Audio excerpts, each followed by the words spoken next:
Olá, meu nome é Jonatas e você está no canal Formação Católica. Eu não vou ter tempo para editar muito esse vídeo, porque eu tenho mais coisa para fazer, mas algumas coisas aconteceram e eu tenho que falar. Como esse aqui é um canal de formação católica, eu não posso ver as pessoas cometendo sacrilégio dentro da Igreja Católica, né, tratando a Eucaristia como se fosse nada e ficar quieto. No dia 12 de outubro, dia de Nossa Senhora Aparecida, o candidato à presidência, senhor Fernando Haddad, e a vice Manuela Dávila foram até uma missa na paróquia, na periferia, lá em São Paulo. Não tem por que falar o nome da paróquia aqui, porque a paróquia não tem culpa dos erros do seu pastor, né? E lá eles participaram da missa como se fossem católicos devotos, e até bonitinho ver eles rezando a Ave Maria, principalmente a Manuela Dávila, que tem várias declarações dizendo que não é cristã, né? Eu achei bonitinho, acho que ela decorou na casa dela a Ave Maria para não chegar lá e passar vergonha na frente da câmera, né? Então, tem lá, e o pior não é eles irem, o pior é que eles comungaram, tá? O próprio fato deles receberem a comunhão já é um sacrilégio, um pecado. Mas eles comungaram porque o padre deu a comunhão para eles. A questão é, esse padre agiu de agiu por ignorância ou agiu de má fé? Fui pesquisar a história do dito aí. Padre Jaime Crowley, eu não sei se é assim que pronuncia o sobrenome dele, mas isso nem interessa. Ele está no Brasil desde 1987, mas ele é irlandês. Tá? Ele não agiu por ignorância. Já tem fatos, e eu vou... Se eu não conseguir deixar o link aqui, vocês pesquisam. Tem o site Sempre Família, tem outros sites que falam sobre ele, que mostra aí que esse padre já é amiguinho de PT, de Fernando Haddad, desse povo, há muito tempo.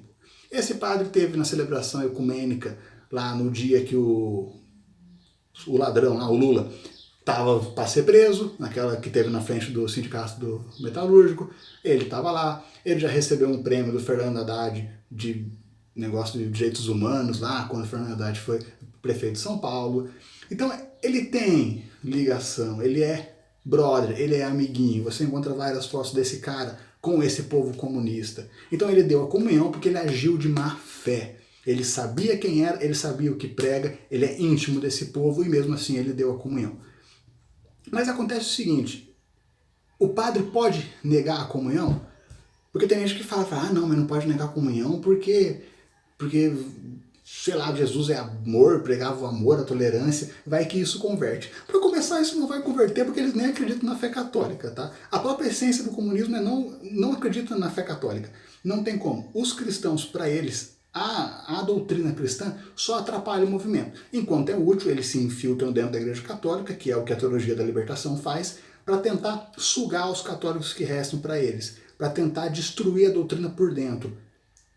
Quando isso daí chegar, né, se um dia, o que não vai acontecer, mas se um dia eles conseguissem destruir toda a doutrina católica, beleza, não iria ter perseguição. Só que como eles nunca conseguiram isso em toda a história, todo governo comunista que chegou ao poder, a primeira coisa que fez, uma das primeiras coisas que fizeram foi matar, prender e perseguir os cristãos que pregavam coisas contra o próprio governo. Tá? Então, assim, não tem como. Ah, não, o comunismo prega ajuda aos pobres, que é o que Jesus falou. Jesus nunca falou nada disso. Jesus nunca falou para você ser comunista. Ele falou que você livremente tem aquela obrigação, aquele dever de ajudar os mais próximos. E não que tem que vir um Estado pegar o que você tem, entrar na sua terra, pegar tudo que você tem, o que você trabalhou para conseguir, para dar para os outros. Tá? Ele nunca falou isso daí. Você tem que ajudar por caridade e livre, espontânea vontade do que está no seu coração, e não sendo obrigado por outra pessoa que se acha Deus. Tá? Então, assim, não confunda as coisas. A doutrina católica e a ideologia comunista não bate, não encaixa em nada. Qualquer tipo de argumento para unir as duas é mentirosa. Tá? É mentirosa. Tanto é que desde 1949, todo cristão que apoia isso daí está excomungado, mas eu vou falar disso daí depois. Sobre o fato do padre ter dado comunhão para ele. O padre poderia ter recusado, vamos supor que o padre não fosse aliado dessa corja. Vamos supor, que não é verdade, que a gente já viu aqui que ele é companheiro deles aí. Mas vamos supor que ele não fosse alinhado. Ele poderia recusar, segundo o código, o cânon 915 do Código de Direito Canônico, diz assim: Não deve ser admitidos à Sagrada Comunhão os excomungados e os interditados após a imposição ou declaração de pena, e aqueles que obstinadamente persistam no manifesto pecado grave. Então, as pessoas que estão manifestadamente em pecado grave não pode receber a comunhão. O que é manifestadamente pecado grave? Casal de segunda união, todo mundo sabe que vive em pecado, não pode receber a comunhão. No caso aqui deles, comunista, o cara defende ideologia de gênero, o cara defende descriminalização do aborto, das drogas, kit gay, não recebe, não pode receber a comunhão, porque ele está declaradamente em pecado grave. Ele não concorda com nenhuma doutrina da Igreja Católica, ele não está de acordo com nenhum mandamento da Igreja Católica. Ele não pode receber a comunhão, isso daí é óbvio. O padre poderia muito bem, se fosse agir corretamente, na hora que chegasse esses dois na fila, Fernando Haddad e a Manuela Dávila, ele falava: você não vai receber a comunhão. Eu só não te expulso daqui de dentro porque eu sou educado, mas você não vai receber o corpo de Cristo. Era simples fazer isso, simples. Ah, mas daí o padre não ia fazer isso daí porque ia ficar mal falado. É melhor ficar mal falado, é melhor ficar um clima ruim do que queimar no inferno porque deu comunhão para dois comunistas hereges. Pelo amor de Deus, já deu. Se você defende esse tipo de coisa, se você acha normal, se você acha que foi bonito, você também não vale nada, tá? Ah, mas quem sabe se desse a comunhão se convertia. Não vai se converter, ele não está preocupado com isso, eles não estão preocupados com isso, eles não estão ligando para a Igreja Católica, eles não estão ligando para os pobres, eles não estão ligando para nada. O que importa para o comunismo é chegar ao poder e manter uma igualdade de todo mundo miserável. O que acontece na Venezuela, por exemplo, olha que beleza que tá lá. Tá maravilhoso, né?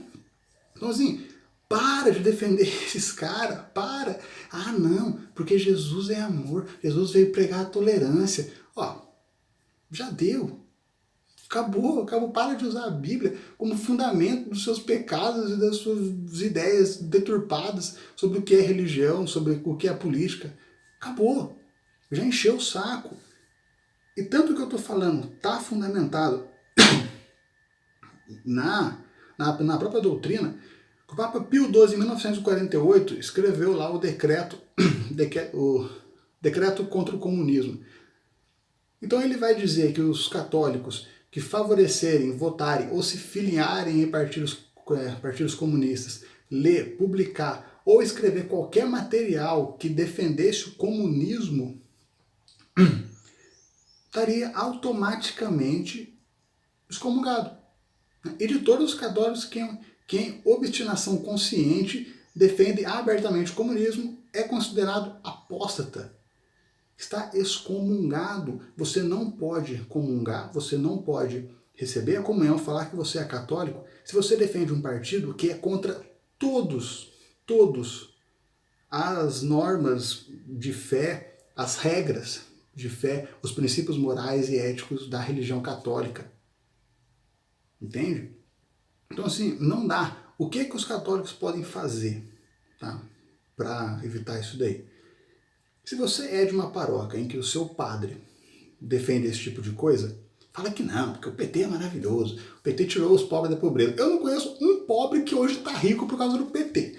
Eu conheço pobre que comprou uma casa e agora não consegue pagar, porque financiou em 35 anos. Isso aí eu conheço. Eu conheço pobre que comprou um carro e teve que devolver o carro para o banco, porque não consegue pagar. Isso aí eu conheço. Dar dinheiro para pobre não resolve o problema, você tem que dar emprego. O que o PT fez foi o contrário. Deu um monte de dinheiro, deu um monte de crédito e agora tem 13 milhões de desempregados. 13 milhões de pessoas que muitas vezes fizeram financiamento pela Caixa, de casa, carro, disso, de aquilo, e agora não conseguem pagar e estão perdendo tudo, devendo até a alma. Tá? Isso daí tem muito. Então assim, o que fazer se na sua paróquia o seu padre defende esse tipo de coisa? Se for por ignorância, tenha a caridade de chegar e mostrar para ele, falar, ó, isso daqui tá errado por causa disso, a igreja fala isso. Se for por ignorância e ele tiver a humildade de reconhecer, ele vai reconhecer, tá resolvido. Agora, se você mostra e o cara ainda te ofende, né, te agride verbalmente, alguma coisa assim, e continua no mesmo erro, procure outra paróquia. Não vai se contaminar com esse tipo de gente, porque não vale absolutamente nada, tá? Eu não estou dizendo, aí é bom deixar claro porque as pessoas distorcem as coisas, né? Eu não estou dizendo que o sacramento vindo dele não vale nada, ok? Eu estou dizendo que ele, como ser humano, não é, né, como ser humano e como padre, não é exemplo, não deve ser seguido e, de preferência, deve ser ignorado em qualquer coisa que fale, beleza? Então, assim, procura outro lugar. Se o seu padre defende essas porcarias, tenta orientar. Se não der, procura outra paróquia, né, ignora, evita participar da cúpula desse povo. Tá? Não jogue a sua fé no buraco para agradar ninguém, para agradar padre, para agradar líder pastoral. Não faça isso. Seja firme na sua fé. Tenha consciência das coisas. Procure saber o que a igreja fala. Tá? E só para... já deu mais de 10 minutos. Só para encerrar. Dia 28 vai ser o segundo turno. Tá? Então, assim, para de pegar, porque tem muito resuminho de plano de governo. Aí coloca lá o que o Bolsonaro fala, o que o Haddad fala. E a maioria disso daí é tendencioso, tanto para um lado, tanto para o outro. Pega os dois planos de governo, você acha em PDF completo. O do Haddad tem lá 60 páginas, do Bolsonaro tem umas 80. Mas pega, senta e lê tudo, sem resumo, sem artiguinho, sem gente tendenciosa. Lê tudo. Lê o que o Bolsonaro quer fazer, o que o Bolsonaro fala, quais são os valores que o Bolsonaro defende, e lê o que o Haddad defende, os valores que o Haddad defende. Leia tudo. Tenha consciência na hora de votar. Para de querer, eu vou votar em fulano porque fulano vai dar dinheiro para pobre. Para de querer viver de assistencialismo. O que o Brasil precisa é de investimento e de emprego, não é de esmola. As pessoas não precisam mais de esmola. A esmola não ajuda ninguém. A esmola só ajuda o governo a manter um monte de gente escravo. E esse tipo de padre, esse tipo de gente dentro da igreja, padre, líder pastoral, bispo e tal, estão prestando um desserviço. Primeiro, à fé cristã, que é o que eles representam, ao catolicismo, né? E segundo, à sociedade. Tá? Então, leiam, para de ficar ouvindo o que a mídia fala, o que artiguinho. Não, pega o negócio e lê. E lê. Beleza? É só para esclarecer. Esse padre não tem como ser defendido porque ele não agiu por ignorância, ele agiu de má fé. Tá? Ele poderia ter recusado a dar a comunhão, porque o Código de Direito Canônico prevê que ele pode ter dado. E qualquer pessoa que apoia, publica, ajuda deliberadamente um partido comunista, está excomungado. Não faz parte do corpo de Cristo, a não ser que tome vergonha na cara, se converta e volte. Até lá, para de manchar a igreja que já está muito manchada.